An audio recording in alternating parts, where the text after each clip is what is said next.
भारतामध्ये भाजीपाला आणि फळांचं उत्पादन खूप मोठ्या प्रमाणावर होतं. मात्र समाजातील आर्थिकदृष्ट्या कमकुवत वर्गातील लोकांना पुरेशा प्रमाणात फळं आणि भाजीपाला खायला मिळत नाही. त्याशिवाय बाजारात उपलब्ध असणाऱ्या भाजीपाला आणि फळांवर रासायनिक औषधांचा खूप जास्त प्रमाणात वापर केलेला असल्यामुळे ती खाण्यासाठी आरोग्यदायी असत नाहीत. या सर्वांवर एक सर्वसमावेशक असा उपाय डॉक्टर लालासाहेब तांबडे, प्रमुख व वरिष्ठ शास्त्रज्ञ, कृषी विज्ञान केंद्र सोलापूर यांनी शोधून काढला आहे. त्यांच्या संकल्पनेनुसार नियोजन आणि काम केल्यास कमीत कमी खर्चामध्ये रासायनिक औषधांपासून मुक्त आरोग्यदायी भाजीपाला सर्वसामान्य आर्थिक स्तर असणाऱ्या लोकांना सुद्धा अगदी सहज आणि पुरेशा प्रमाणात उपलब्ध होऊ शकतो. जिजाई नॅनो किचन गार्डन ही संकल्पना मी विकसित केली आहे 2017-18ला. आणि ही संकल्पना विकसित करण्याचं कारण असं आहे की जो भाजीपाला बाजारपेठेमध्ये आहे त्याच्यावर खूप मोठ्या प्रमाणावर रसायनाचा अंश असतो. शेतकरी सकाळी भाजीपाल्यावर फवारतात, दुपारी भाजीपाला काढतात आणि संध्याकाळी तो बाजारात पाठवतात. दुसऱ्या दिवशी तो प्लेटमध्ये असतो आणि त्याच्यावर फवारलेली जी औषधं असतात ती ऑर्गेनोफॉस्फेट ग्रुपचे असतात किंवा पायरेथ्राईड ग्रुपचे असतात. त्याच्यामुळे कॅन्सर होण्याची शक्यता खूप मोठ्या प्रमाणावर असतो. ही जिजाई नॅनो किचन गार्डन जी संकल्पना आहे याच्यामध्ये 11 ते 13 प्रकारचा भाजीपाला याच्यामध्ये आपण लावलेला आहे. त्याच्यामध्ये आपण पाहतोय की हे वांगे याच्यामध्ये आलेले आपण पाहतोय ह्याच्यामध्ये. नंतर ही मिरची जी आपल्याला नियमित लागते, दररोज लागते मिरची, ती मिरची याच्यामध्ये आहे. टोमॅटो याच्यामध्ये लागवड केलेला आहे. आणि आपण पाहतोय की आता ह्याच्यातून जो टोमॅटो काढलेले आहेत हे टोमॅटो आपल्याला निघतात, वांगी निघतात.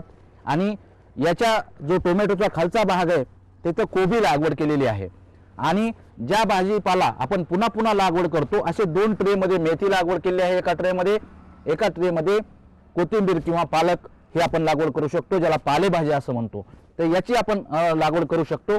तर हा जो जिजाई नॅनो किचन गार्डन आहे याच्या 4 कॉर्नर जे आहेत या कॉर्नरला आपण एका ठिकाणी कारल्याची लागवड, एका ठिकाणी दोडक्याची लागवड, एका ठिकाणी भोपळ्याची लागवड आणि एका बाजूला घेवड्याची लागवड. म्हणजे तो जो दोडका आहे किंवा कारले आहेत ह्या पूर्ण ह्या जो ह्याचा शेड आहे याच्यावर ते जातात.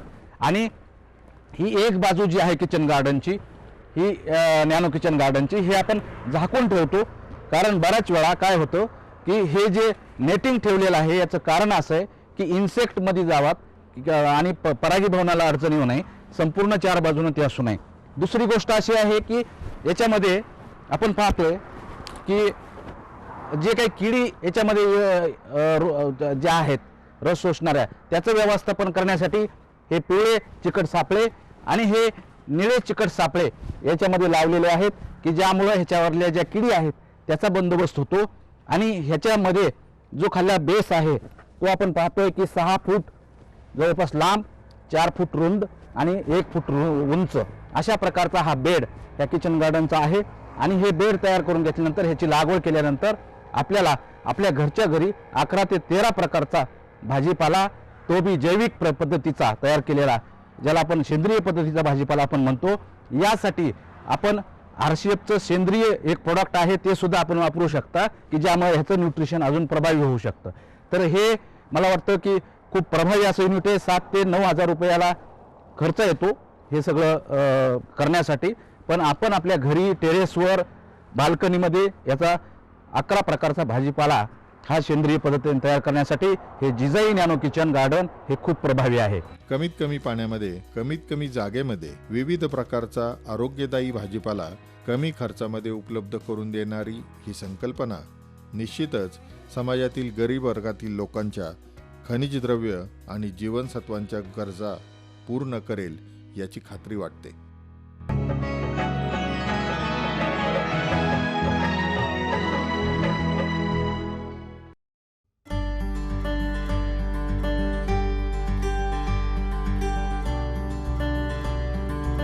भारत हा शेतीप्रधान देश आहे. तसंच तो जगात सर्वाधिक जनावरांची संख्या असणारा देश सुद्धा आहे. कमीत कमी खर्चामध्ये अधिकाधिक नफा देणाऱ्या पिकांची निवड करणं त्यासाठी आवश्यक आहे. अशा काही मोजक्या पिकांपैकीच एक आहे मका. मक्याचे पीक खादाड असते, त्याला मोठ्या प्रमाणावर खताची गरज असते. मात्र मक्याची नियोजनपूर्वक शेती केल्यास त्यापासून कमीत कमी कालावधीमध्ये आणि कमी खर्चामध्ये मोठ्या प्रमाणावर नफा मिळवता येऊ शकतो.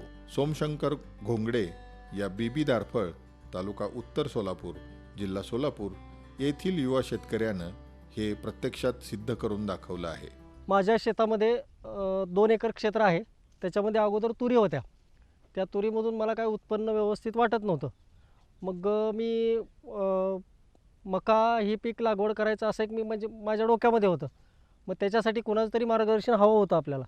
मग त्याच्यानंतर मी गेलो सोलापूर कृषी विज्ञान केंद्र सोलापूर येथे.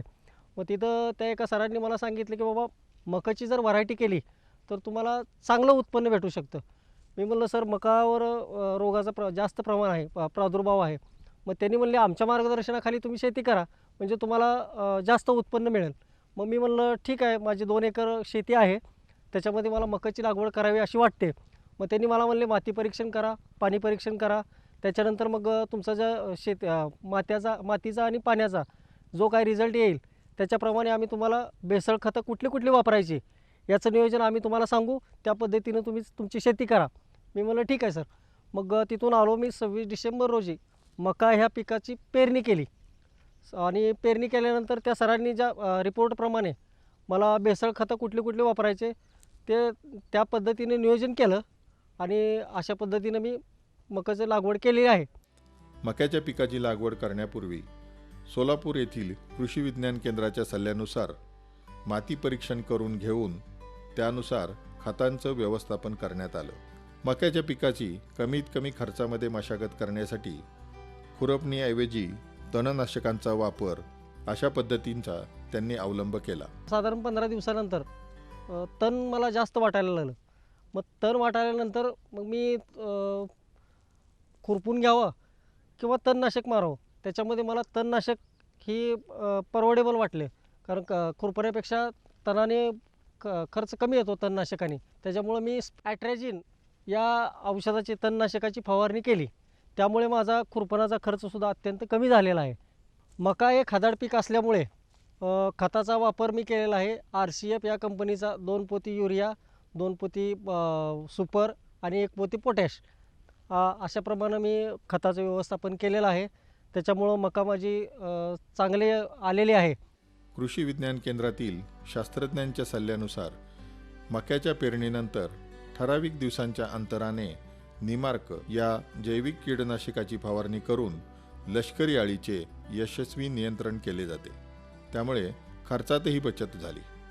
तसेच पिकांमध्ये कामगंध सापळ्यांचा वापर करून आणि पक्षी थांबे उभे करून किडींचे यशस्वी नियंत्रण करण्यात आले. तुम्ही जर बघितलं तर लागवड केल्यापासून कमीत कमी 5 ते 10 दिवसानंतरच आपल्याला या अळीचा प्रादुर्भाव झालेला दिसून येतो. अशा अवस्थेमध्ये शेतकरी कधीही मक्याकडे फवारावं म्हणून पाहत नव्हता, परंतु आता शेतकऱ्याला कमीत कमी 2 ते 3 फवारण्या घेतल्याशिवाय मक्याचं पीक चांगल्या पद्धतीने येऊ शकत नाही. म्हणून हे जर तुम्ही सिम्पटम बघितले तर सुरुवातीच्या काळामध्ये मक्याच्या पानावरती अगदी तुम्हाला पांढरट अशा खिडक्यासारखा प्रादुर्भाव झालेला दिसून येतो. आणि तशा पद्धतीचा जर प्रादुर्भाव आपल्याला दिसून आला तर समजून चालायचं की हा जो प्रादुर्भाव आहे तो लष्करी अळीचा प्रादुर्भाव आहे. जर तुम्हाला पाहिलं तर आपण लष्करी अळी ओळखायची कशी? जर लष्करी अळी ओळखायची झाली तर लष्करी अळीवर पाठीमागच्या साईडला एक काळ्या आकाराचे 4 चौकोना टिपके असतात आणि तोंडावरती उलटा जो इंग्रजी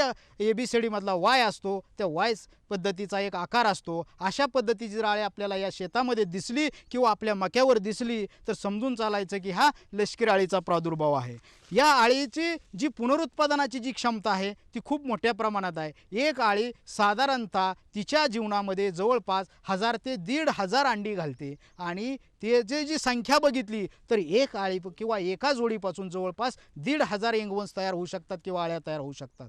म्हणून या अळीला नियंत्रण करणं अत्यंत गरजेचं आहे. आणि ज्यावेळेस आपण अळीचं नियंत्रण करतो त्यावेळेस याचं एकात्मिक पद्धतीने नियंत्रण करणं गरजेचं आहे. जर ते कसं करावं तर एकात्मिक पद्धतीने नियंत्रण करताना आपण सुरुवातीला ज्यावेळेस पीक 15 दिवसाचं असतं त्यावेळेस एक निमार्क 10,000 ppm 5 मिली प्रति लिटर पाण्यातून याचा वापर करायचा. त्यानंतर 15 दिवसाच्या अंतराने आपण त्याला जे महात्मा फुले कृषी विद्यापीठ राहुरीचं जे रिकमेंडेशन आहे ते जर बघितलं आपण तर नी मार्कनंतर 15 दिवसांनी आपण स्पिंटोरियम अर्धा मिली प्रति लिटर पाण्यातून त्याचा वापर करून आपण त्याचं चांगल्या पद्धतीने नियंत्रण करू शकतो.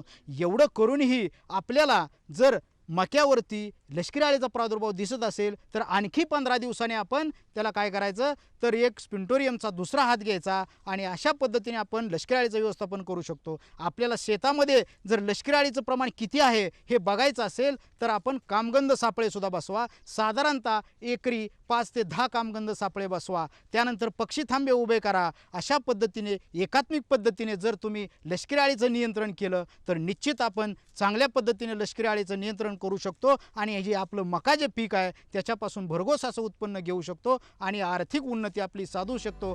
दुभत्या जनावरांना ओल्या चाऱ्याची खूप मोठ्या प्रमाणावर आवश्यकता असते. जनावरे पाळणाऱ्या प्रत्येकाकडेच ओला चारा पिकवण्या एवढी जमीन असेलच असे नाही. अशा वेळी अन्य शेतकऱ्यांकडून ओला चारा विकत घेतला जातो. घोंगडे यांनी हीच संधी ओळखून हिरवागार ताजा मक्याचा चारा आसपासच्या शेतकऱ्यांना उपलब्ध करून दिला.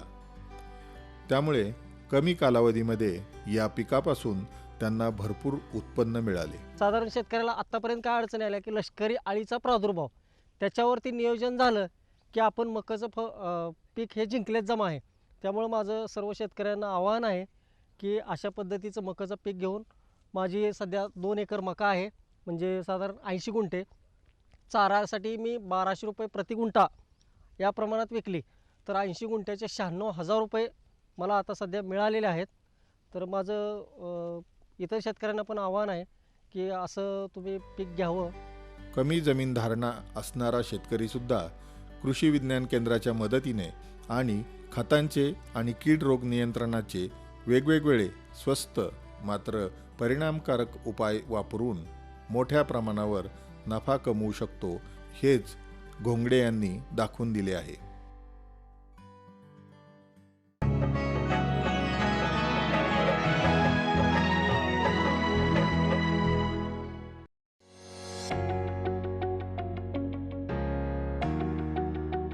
जमिनीचे कमी धारणा क्षेत्र, बेभरवशाचा पाऊस आणि हवामान, कीड रोगांचा प्रादुर्भाव, खते आणि औषधांच्या वाढत्या किमती, मजुरीचे वाढलेले दर आणि मजुरांची कमी उपलब्धता, बाजाराची अनिश्चितता यामुळे शेती व्यवसायामध्ये नफा मिळवणं अतिशय जिकिरीचं झालं आहे. यावर अतिशय चांगला उपाय म्हणजे शेतीसाठी जोडधंदा. त्यामध्ये दुभती जनावरे पाळणे, शेळ्या मेंढ्या पाळणे अशा बाबींचा समावेश होतो. आजच्या काळामध्ये बाजारात मटणाला खूप चांगला दर मिळत आहे. त्यामुळेच या सगळ्यांचा विचार करून तुकाराम गरड, राहणार रानमसले, तालुका उत्तर सोलापूर, जिल्हा सोलापूर यांनी थोड्याशा शेतीबरोबरच पूरक व्यवसाय म्हणून शेळी पालनावर लक्ष केंद्रित केले. 2015ला माझं ग्रॅज्युएशन झाल्यावर स्पर्धा परीक्षा 2 वर्ष केली, पण त्यात करिअर न बनल्यामुळं मी शेती करण्यास निवडलं. शेती करताना शेतीला पूरक व्यवसाय निवडला तर व्यवसायात आर्थिक उत्पन्नच आणि मार्केटशी रिलेटेड व्यवसाय झाला तर उत्पन्न चांगलं होईल, म्हणून शेतीकडे दुर्लक्ष करून शेतीला सकस आणि पूरक व्यवसाय निवडला, पशुपालन. त्यामध्ये शेळीची सुरुवात केली एका शेळीपासून. 2 वर्षाखाली कृषी विज्ञान केंद्राशी संपर्क आल्यामुळे सरांचं गायडन्स भेटल्यावर हा व्यवसाय एक व्यावसायिक तत्त्वावर वाढवण्याचा विचार केला मी आणि त्या दृष्टीने वाटचाल सुरुवात केली. सरांच्या गायडन्सने मी 10 शेळ्याची खरेदी केली. त्या शेळीपासून आज माझ्याकडे 45 मोठ्या शेळ्या आहेत ज्या पिल्ला देण्यासाठी ओके आहेत. 10 बकरे आहेत मोठे आणि लहान पिल्लं वगैरे सगळे मिळून 75ची वॅकन्सी आहे माझ्याकडे. त्यामध्ये 3 ब्रिडिंगचे बकरे आहेत. बेण्यासाठी आपण उस्मानाबादी, बिट्टल, कोटा आणि शिरोई हे बकरे वापरतो आहे, ज्यांचं प्रोडक्शन आपल्या घरीच झालेलं आहे. शेळ्यांची लवकर वाढ व्हावी आणि त्या निरोगी राहाव्यात यासाठी त्यांना योग्य आणि पुरेसा आहार दिला जातो. त्यामध्ये आंबोण, वाळलेला तसेच ओला चारा याचा समावेश करण्यात येतो. आहार व्यवस्थापनामध्ये आम्ही दिवसातून 6 वैरण देतो. सकाळी 6 वाजता पहिली वैरण पडली जाते. त्याच्या आधी आम्ही खुराक दिलं जातं. परशेळी 200 ते 300 ग्रॅम आंबवण दिलं जातं. त्याच्यामध्ये मका, हरभरा, तूर, सोयाबीन यांचं योग्य प्रमाणात मिश्रण केलेलं असतं. त्यानंतरनं वाळला चारा दिला जातो. परत 9 वाजता एक वाळला चारा दिला जातो. 12 वाजता हिरवा चारा दिला जातो. त्याच्यामध्ये कडवळ, मकवान, घासगवत, ऊसाचं वाडं किंवा मुरघास ह्याच्यापैकी कोणताही एक दिला जातो. आणि 4 वाजता आणखीन बी हिरवी दिली जाते. त्यानंतरनं कडब्याची कुट्टी दिली जाते. असं दिवसाचं व्यवस्थापन आहे. एका शेळीला 4.5 किलो ते 5 किलो ह्या हिशोबानं वैरण मिळेल असं नियोजन केलं जातं आहे. ज्याच्यामध्ये 1-2 किलो हिरवा चारा आणि 1.5 ते 2 किलो वाळला चारा असं नियोजन केलं जातं आहे. जो चारा आपण वापरतो त्यातला 50% चारा मार्केटमधून विकत घेतो. त्याच्यामध्ये मका, कडवळ किंवा ऊसाचं वाडं आणि जे आपल्याकडे अवेलेबल आहे ते वापरतो. मग आपल्याकडे घासगवत, बाजरी, कडवळ हे इझिली अवेलेबल होतं.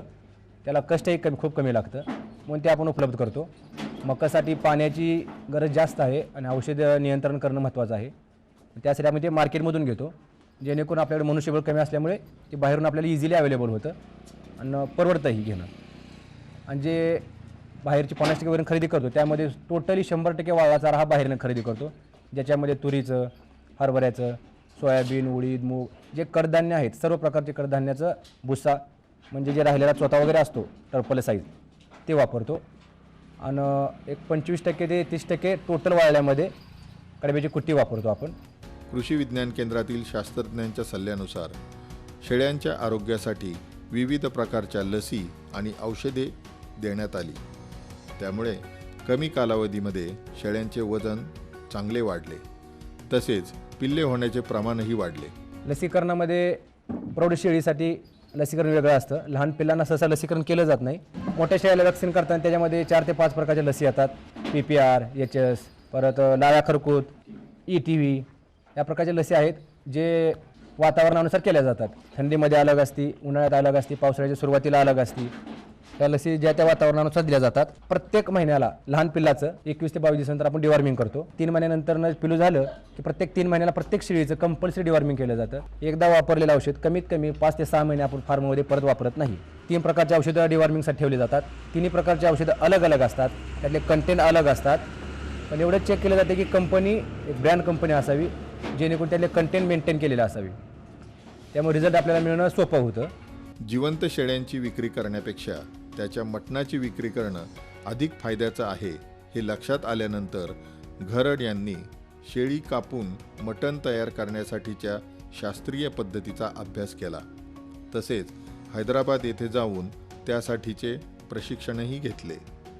या मूल्यवर्धनामुळे त्यांच्या नफ्यामध्ये मोठ्या प्रमाणावर वाढ झाली. प्रथम आम्हाला कृषी विज्ञान केंद्राशी संपर्क आल्यामुळे व्यवसायाला आर्थिक नफा बनवणारा कसं बनवायचं, व्यावसायिकता कशी आणायची धंद्यामध्ये हे शिकलो. आणि नेक्स्ट टाईमला जेव्हा सरांनी आम्हाला सांगितलं की NRC on meat, national research institute on meat ही हैदराबादला एक संस्था आहे, त्या संस्थेत तुम्ही ट्रेनिंग घेऊ इच्छिता का, तेव्हा आम्ही असं सांगितले सर आम्ही काय करणार. तर म्हणले की शेतीपूरक व्यवसाय आहे, तुम्ही मीठ मटण म्हणजे शेतकरी घेतो किंवा ग्रामीण भागातला प्रत्येक कस्टमर घेतो, तो कुठल्याही व्यापाऱ्याकडून घेतो, तुमच्याकडून माल तिकडे जातो. मग तुम्ही तिथं ट्रेनिंग घेतली तर स्वतःचा माल स्वतः खपवण्याची तुम्हाला एक नॉलेज येईल. मटणापासून काही पदार्थ बनतात ह्याची तुम्हाला एक अनुभव येऊन जाईल. म्हणून आम्ही सरांच्या सल्ल्याने NRC ऑन मीटला ट्रेनिंगसाठी गेलो. 4 दिवसाची ट्रेनिंग पूर्ण केलं. त्याच्यामध्ये आम्हाला मटणापासून कित्येक प्रकारचे पदार्थ बनतात, त्याला प्रिझर्वेटिव्ह कसं केलं जातं, त्याची चविष्ट चव कशी मेंटेन केली जाते, किंवा बकरे पूर्णतः कसे कट केले जातात, सोललं कसं जातं, त्याचे पार्टिशन कसं केलं जातं, मार्केटिंग कशी करायची, या सर्व गोष्टी आम्हाला तिथून भेटल्या.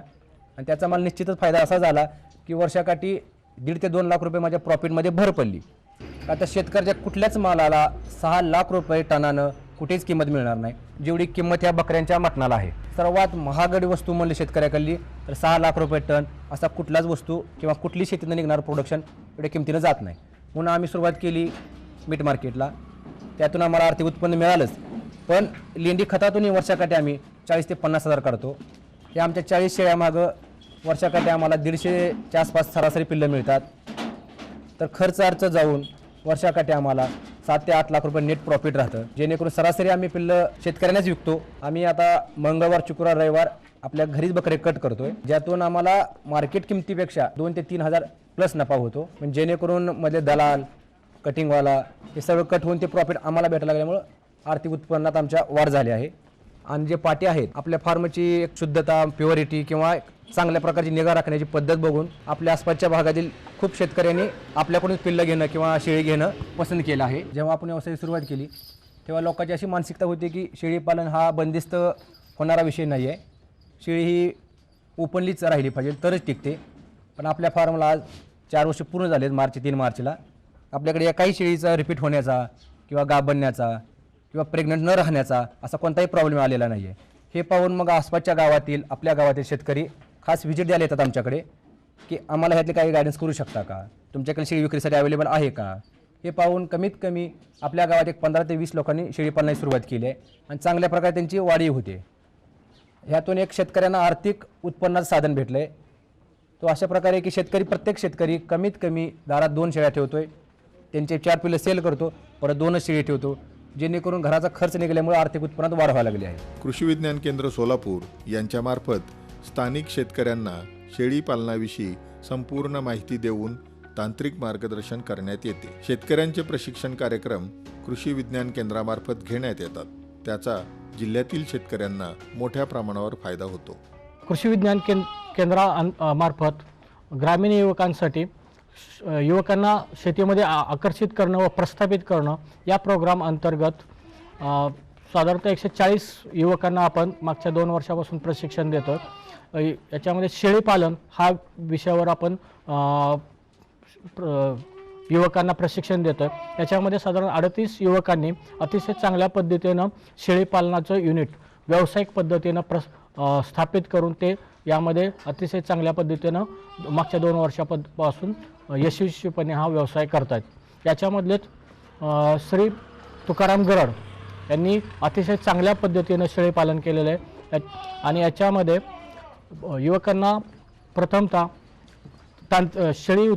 शेळीपालन, त्याचं उत्पादन, आहार व्यवस्थापन, रोग व्यवस्थापन याचं अतिशय चांगल्या पद्धतीनं प्रशिक्षण देऊन प्रत्यक्ष त्यांना यशस्वी शेळीपालन करणाऱ्या युवकांच्या युनिट्सला भेट देऊन त्यांना त्याच्यामध्ये एक विश्वास आणि तांत्रिक मार्गदर्शनामध्ये त्यांना विश्वास निर्माण केला आणि त्याच्यानंतर त्याचबरोबर त्यांना याच्यामधून व्यावसायिकतेनं जास्त चांगला नफा मिळवण्यासाठी याच्यावर प्रक्रिया करण्यासाठी मीट प्रोसेसिंगवर प्रक्रिया करण्यासाठी त्यांना NRC ऑन मीट हैदराबाद येथे प्रशिक्षण कार्यक्रम दिला. याच्यामध्ये